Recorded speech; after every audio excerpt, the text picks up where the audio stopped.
जाओ बिस्मिल्लाहिर्रहमानिर्रहीम। देखिए कल हमारा कौन सा सबक था? पहला सबक हमारा जो कल का गुजरा है वो किसका था? इब्तिदाई तिलावत, इब्तिदाई सूरत का। और इसी तरीके से एक सबक हमारा जो गुजरा था वो लाहन जरी और लाहन खफी का, कि लाहन दो किस्म पर है, लाहन जरी और लाहन खफी। लाहन जरी किसको कहते हैं? कुल्ला साफ वाज़ेह ज़ाहिर गलती को कहते हैं। समझ में आ रहा है? और लाहन जरी का हुक्म क्या है? हराम। इसका पढ़ना क्या है? हराम। इसी तरीके से लाहन जरी की चार किस्में आप बताइए। एक हरफ को दूसरे हरफ से तब्दील करना, जैसे कि अलहम्दु के हा को अलहम्दु हा से तब्दील करना। किससे तब्दील करना? इसी तरीके से एक हरकत को दूसरे हरकत से तब्दील करना। अनआमता, नून के ऊपर सुकून है, आपने सुकून को हटाया और आपने पढ़ना शुरू कर दिया अनआमता। क्या पढ़ना शुरू कर दिया? अनआमता। इसी तरीके से अलहम्दु अलहम्दु, अलहम्दु अलहम्दु। और इस तरीके से किसी हरफ का घटाना, लम यूलद से लम यूलद, लम यूलद से लम यूलद। सही है। और चौथा किस्म कौन सा था?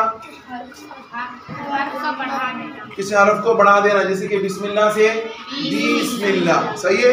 इसी तरीके से लाहन खफी, तो पोशीदा गलती को कहते हैं। कौन सी गलती को कहते हैं? पोशीदा गलती। पोशीदा गलती का हुक्म क्या था? मकरूह। ये क्या है? मकरूह। फिर उसके बाद दूसरा सबक जो हमारा शुरू होता है वो किसके मुतालिक था? इब्तिदाई तिलावत के मुतालिक। जब आप कुरान करीम शुरू करेंगे तो कुरान करीम शुरू करने के आपके सामने तीन तरीके हो सकते हैं। या तो क्या करेंगे, आप कुरान करीम शुरू करेंगे ये सूरत की इब्तिदा से।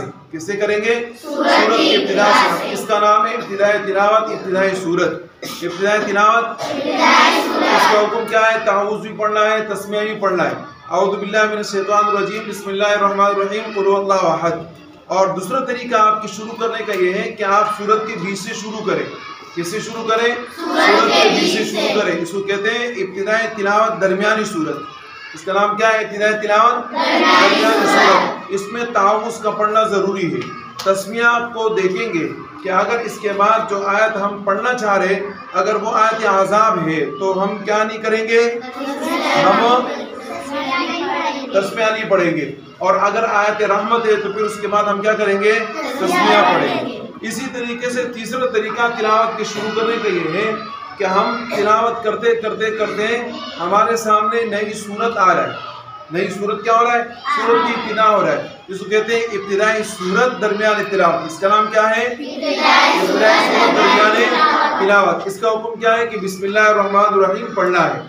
इसमें यह भी आपको बताया था कि बिस्मिल्लाहिर्रहमानिर्रहीम सूरह तौबा की इब्तिदा में नहीं पढ़ना। क्यों नहीं पढ़ना? इसी नहीं पढ़ना, या तो अल्लाह पाक ने नाज़िल नहीं फरमाया, या तो दोनों सूरतें एक है। इसलिए कि जो बिस्मिल्लाह पढ़ी जाती है वो फसल के लिए होती है, जुदाई के लिए होती है, फ़र्क के लिए होती है। और ये कि यहाँ पर दोनों सूरतों को एक समझा गया तो लिहाजा फ़र्क करने की कोई ज़रूरत हो नहीं, इसलिए बिस्मिल्लाह नहीं। समझ में आ गया?